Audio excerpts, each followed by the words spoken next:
Good morning guys. So nandito kami ngayon sa sa paggawaan ng glass kasi nga nabasag yung namin, yung tawag nito. Ito ba? Ayun basag. Ayan. So na-contact naman ni Daddy yung itong auto glass repair. Libre daw ang palit. Gagawin na?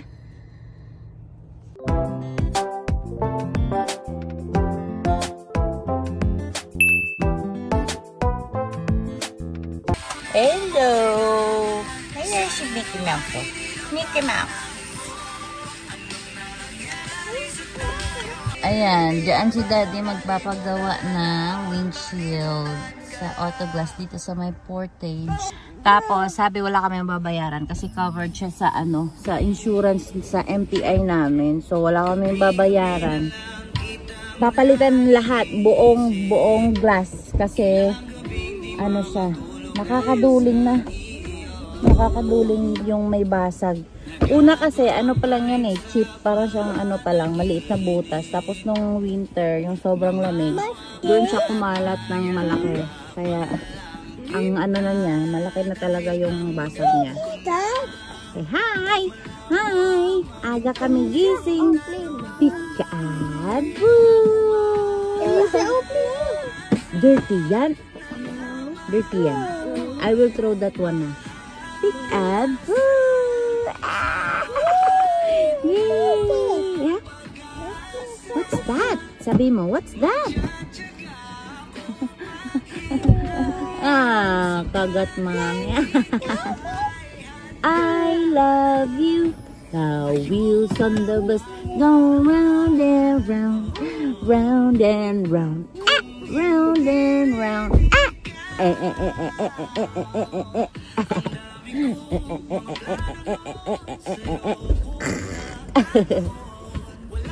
Ito pa.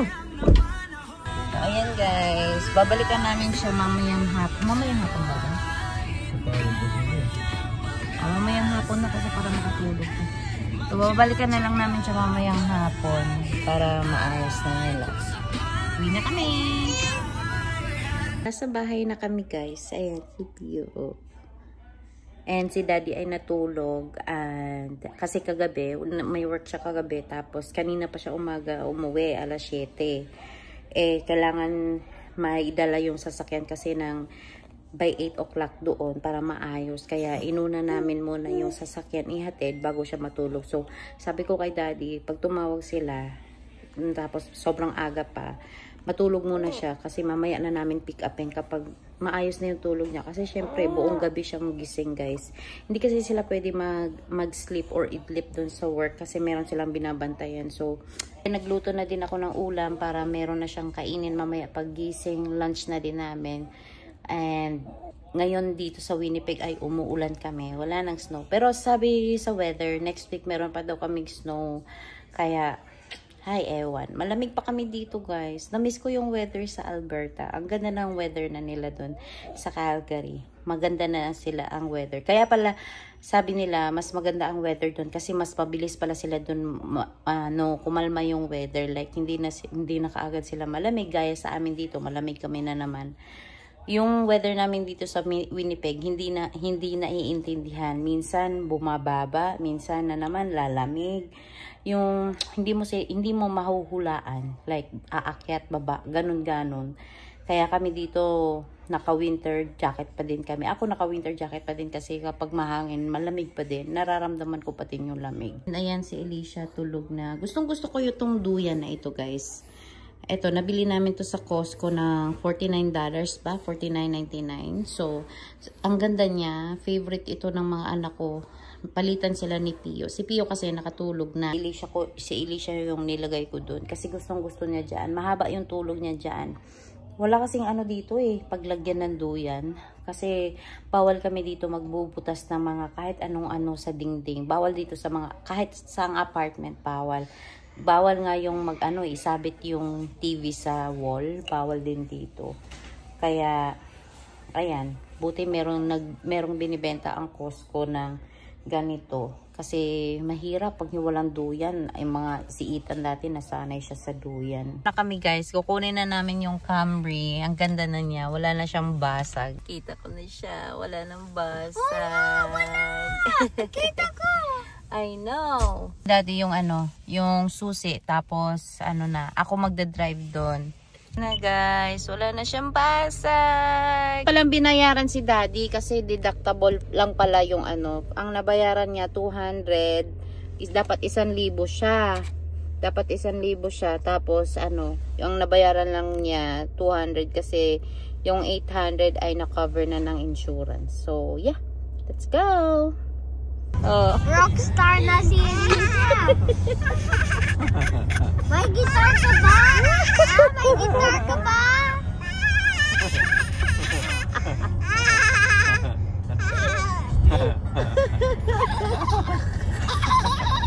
Ang kayang anak ko. Hello, wala.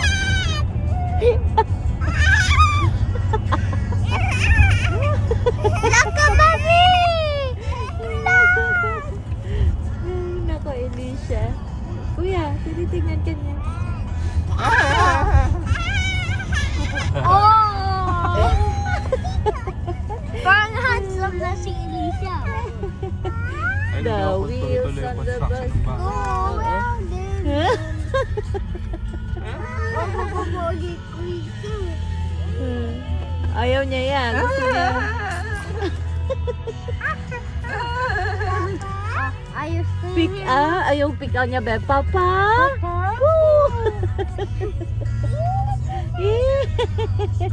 Ano madali? Good news pala yung balita ngayon guys, no, nakasama yung Philippines sa mga visa free. So hindi ibig sabihin yun naman na hindi na kayo talaga mag-a-apply ng visa. So yung mga yung mga qualified lang yun, yung mga meron na silang hold na mga visa talaga for the past few years.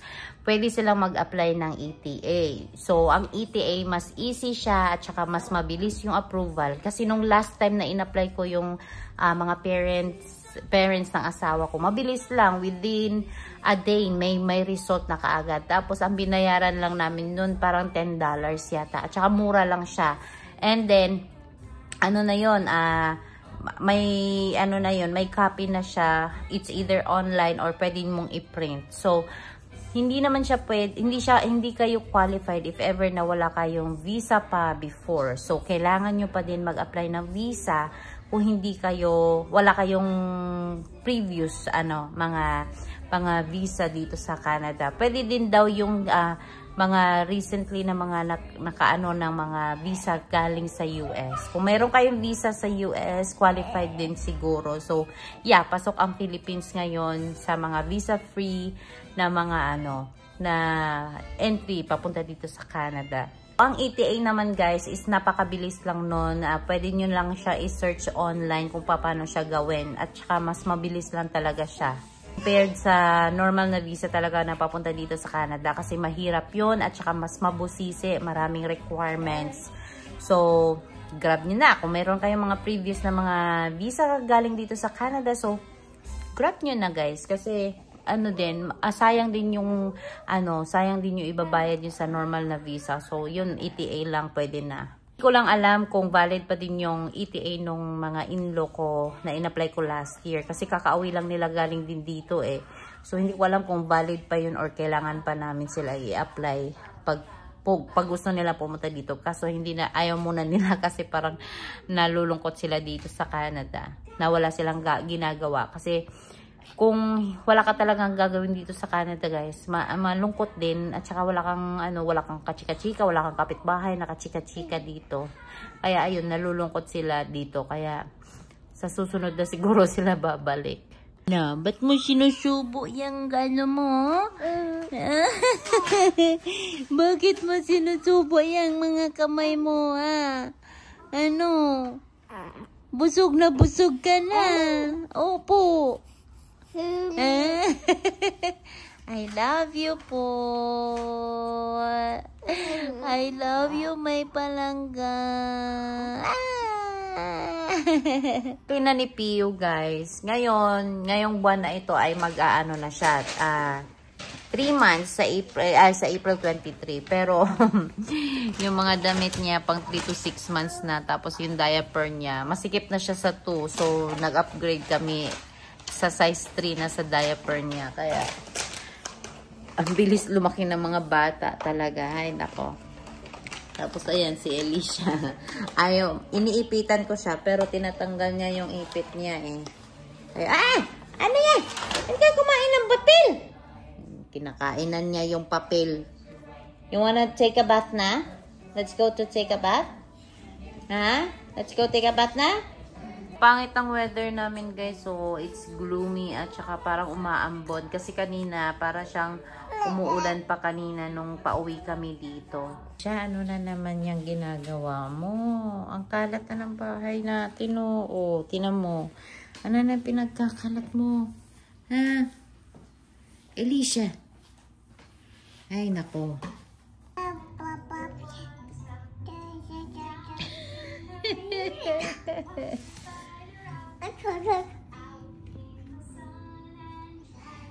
Ano ba ginagawa mo? Ba't ka ba aakyat dyan? Natutulog si baby brother, oh.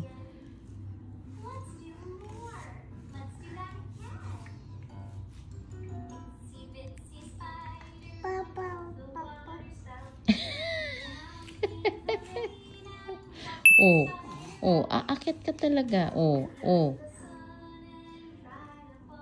na.